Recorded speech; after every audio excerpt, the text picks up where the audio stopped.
नमस्कार, मैं अदिति पोहनकर। मैं एक एक्ट्रेस हूँ। रिसेंटली मैंने एक किरदार निभाया था जिसके कारण मेरा विश्वास स्पिरिचुअल मास्टर्स पे से उठ गया था। पर फॉर्चुनेटली उसी दौरान मेरी मुलाकात एक डिवाइन फ्रेंड मैत्रेय दादाश्री जी से हुई। एक सच्चा गुरु कौन होता है, ये मैंने मैत्रेय दादाश्री जी से सीखा।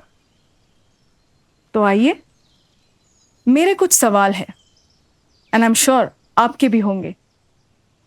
आज इस मुलाकात में उन सवालों का जवाब लेते हैं मैत्रेय दादाश्री जी से।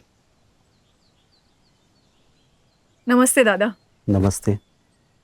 दादा, मैंने रिसेंटली एक शो किया है जिसमें मेरा सामना एक ऐसे बाबा या गुरु से हुआ है जिन्होंने बहुत बुरे काम किए हैं और असली ज़िंदगी में, मतलब इंडिया में या पूरे विश्व में, हाँ, स्पिरिचुअलिटी को तोड़ मरोड़ के हमारे सामने पेश किया जाता है।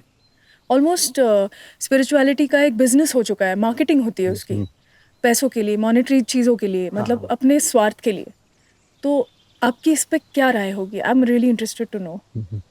देखिए, जैसे आप पूरे दुनिया में देखते हो, पूरे विश्व में देखते हो, सब जगह कुछ ना कुछ गड़बड़ हो ही रहा है।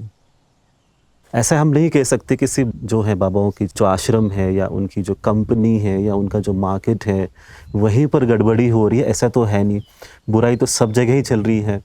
हम अगर ध्यान विशेष ये देखते हैं कि स्पिरिचुअल इस विषय को लेके, आध्यात्मिक इस विषय को लेके देखते हैं हम, तो यहाँ पर कुछ हम एक्सपेक्टेशंस रखते हैं, कुछ अपेक्षा रखते हैं कि यहाँ पर आप बहुत सरलता से, प्रेम भाव से, जिस तरह से आप रखना चाहिए आध्यात्मिक विषय को, जब उस तरह से नहीं रखते हो तब प्रश्न आता है, तब शंका आता है। लोगों को लगता है भीतर से कि इस तरह से नहीं होना चाहिए।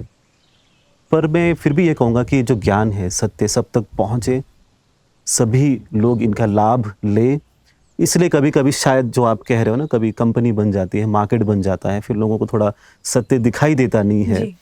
पर मैं थोड़ा आगे जाके ये कहूँगा कि इसके भीतर ही कहीं पर सत्य छुपा हुआ है।